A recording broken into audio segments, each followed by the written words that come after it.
Hi family and friends, we are back and we're here, Hidden Chalice Wine Reviews, to give you something a little different this time. Yes. We have not just gone to the store to bring you wines, but we've actually gone to wineries in one of our favorite places to visit, Paso Robles. We love Paso. You have heard us refer to it in our past wine reviews. Yeah. Paso Robles definitely just has a special place in our hearts, and we were able to go on kind of like on location this time and bring our experience. Tough work. Tough work.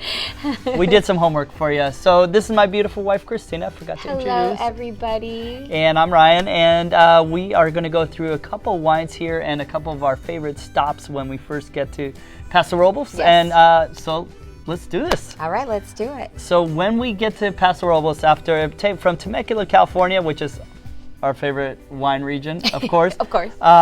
We get to Paso Robles, we always have a stop that we go to, and it's Niner Winery. Niner Winery, we love it. Niner Wine Estates, it's gorgeous, it's beautiful. Yes. Go ahead and share a little bit more about our experience there. It's not just the wine itself, but it's also the view and what we get to do when we're there, which is unwind. So when we unwind. You like that? See yes, what I did there? Unwind. Get it. So you go there and the restaurant is outdoors in the back of the winery and it overlooks a hillside. And we'll show you a picture here. It is just breathtaking.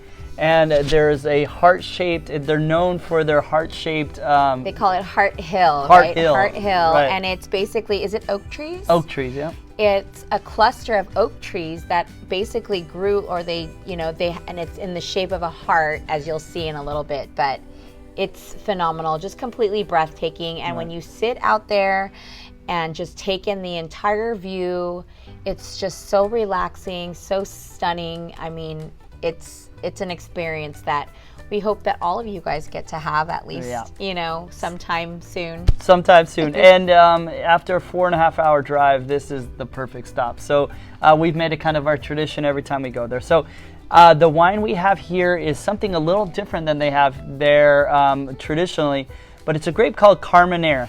And Carmenere is traditionally a blending grape, and it may not be a grape that you have heard of. But one thing that I learned is Carmenere, Niner grows about 6% of all the Carmenere in the whole country. So amazing. That's how rare it is. It's actually the #1 grape in Chile, which we talked about in one of our other videos, but it originates in France, and it's a blending grape in France.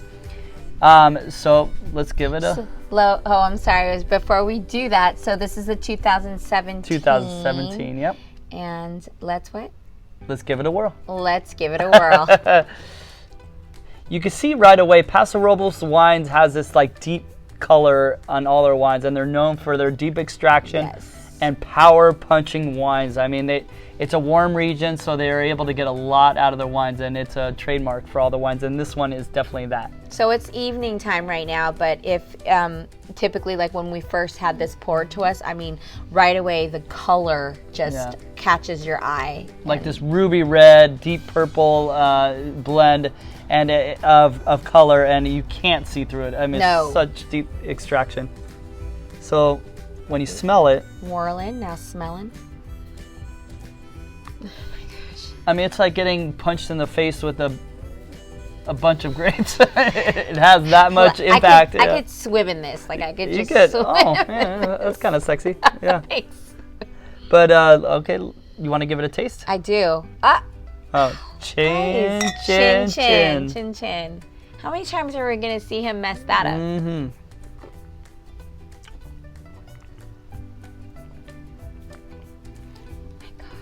So if you want great tasting impacted wine, not finesse wines like some European wines, which I love too, but if you just want a huge power punching wine, Paso Robles as a whole is that style, like I said, but this Carmenere does not miss that as well. Carmenere is a grape that grows late in the season, so it gets really, really ripe, and the reason why people don't grow it is because it has to wait so long in the season to grow. It's more prone to some of the diseases and mold that might impact it as it gets a little rainy and things like that. So it's really hard to grow, but when it does, it tastes Oh my gosh. really good. I mean, this is just real. It's like he said, it's like smack you in the mouth. It's just so good. It's got that pepper, that bold. pepper, delicious.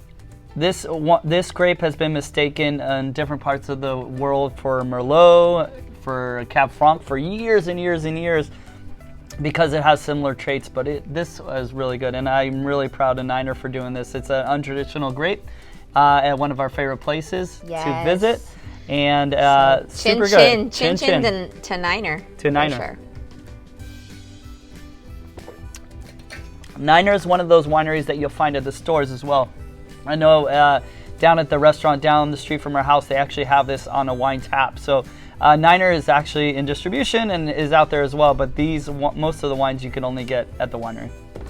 All right. And all their wines are 100% estate, so that's kind of cool too. That's real cool. All right, so on to the next. Summerwood is another winery that's really close to Niner, so it's kind of our next stop when we go there. Yeah, and actually we found this, we discovered this little hidden gem, Summerwood, on a whim. We were on our way to Niner. It was a little too early, and it was actually raining, and we were kind of just looking for a place to like duck in and like stay dry, and what was open and on the way to Niner.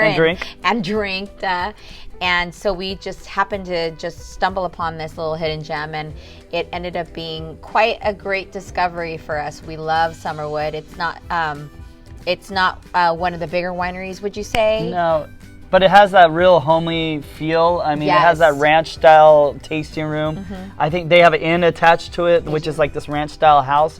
So it really has this really homey like feel, like you're in the South or something. It's kind of cool. Absolutely, yes. Yeah. And I will share a little bit of our pictures and clips from there as well, because I got some good footage, some fun footage from our visit there. So the good thing about Paso too that we like is that you can kind of like stumble from one place to another and get all these different experiences. And there's I think 150, 200 wineries in Paso too. So that's right. So there's a lot of different experiences that you could have. Summerwood is really one of those intimate experiences, and everybody that we've met there is so genuine, so nice, so kind, very authentic. Yes, definitely.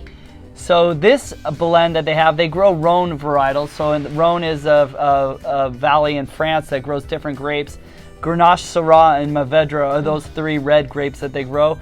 And this is one of those GSM blends, but this is Syrah heavy. So Syrah, I think it's 38% Syrah, and the rest is divided between Grenache and Syrah. Is that? No, honey. Oh, 72. 72% Syrah. A lot of Syrah. 72% Syrah. So it really has that Syrah character to it. So you ready to give it a whirl? Give it a whirl. Chin chin. Don't forget. Chin chin. All right. Swirl it around. And it definitely has that Paso look that we talked about earlier. Really deep in color. This one has a deeper purple color because of the Syrah. That's why it's such a deep color. So this is 72% Syrah, 16 Mourvedre. Is that how you say it? Yep. Mourvedre. And then 12% Grenache. So it's considered a GSM. But when you say GSM, are there other GSMs that the percentages are different? Like it's not always Syrah heavy, or is it usually Syrah heavy with a GSM? Like I don't know. Not to get too dorky on you, but if you go into that Rhone Valley we talked about a second ago in France. The further south you go, where we visited, it's more Grenache goes better. So the blends will be more Grenache heavy. If you go northern Rhone, where it gets cooler, Syrah does better. Okay. So the blends will be more Syrah. This is a warm region, but they decided they grow Syrah really well, so they decided to do a Syrah heavy GSM. Well, you know what? You know I never mind when you get dorky, wine nerdy on me. Just wine nerdy. Just wine nerdy. Like dancing. Anything else nerdy? Yeah, don't get dancing dance nerdy. Wine nerdy's okay. You don't want me to dance here, do you? No, please no. If I drink the rest of this, I'll start dancing. Maybe on another video, not this one, please. I could teach everybody a thing or two. My dance moves. Okay, shh. Just drink. All right. So you definitely get blackberry. I get a lot of black fruit in this. Yes. Black jam. Jammy is always a big thing with these wines. And I get more of the blackberry jam. Yep. Ooh. That also has a good nose on it. But there's something about Paso wines that are I just, know. Oh, I get. you can't mistake their. Taste this. This is really good. What is this called though? It's a Diosa. I Diosa. don't know if we mentioned that, but it's Diosa. So Summerwood Diosa is, they gave it a cute name, but it's a GSM blend. You definitely get some chocolate, black licorice. Black licorice. Black licorice is Wow. key in there. A lot of depth and really some savory flavors in there, in addition to the big fruit. You know what's crazy though? Like black licorice, I'm not a black licorice fan as No. in terms of like actual black Like licorice. you will not pick it out of a crowd. Yeah. But I love picking up that black licorice in wines. I think it's because I do too. I think it's because it kind of offsets some of the fruitiness, and it gives it some intrigue. So, Summerwood has never let us down as far as the wine. I think with the Niner, it's always been an intrigue of being there, and then the wine complements that. Summerwood kind of is this balance of the experience and the wine, because the wine is just phenomenal. And I haven't seen this in the stores, but we have had some great experiences getting this at the winery itself, and we highly recommend stopping in and just popping into this little quaint winery, Summerwood. And this is part one because we did we did visit more wineries while we were there in Paso. And I don't know if did you even mention why we were in Paso and what the reason was? You could tell them. Oh, I will. Because you probably don't remember. Yeah, no, we were actually remember. there celebrating our 10-year anniversary. So we got married 10 years ago, and what better place to go but Paso. So that's why we were there. So a little getaway. Definitely had a wonderful time, and we look forward to sharing more of that experience with all of you. So from our house to yours, from our experience in Paso to your next experience in Paso, we hope you enjoy this. Thank you. And good night. Cheers. Cheers.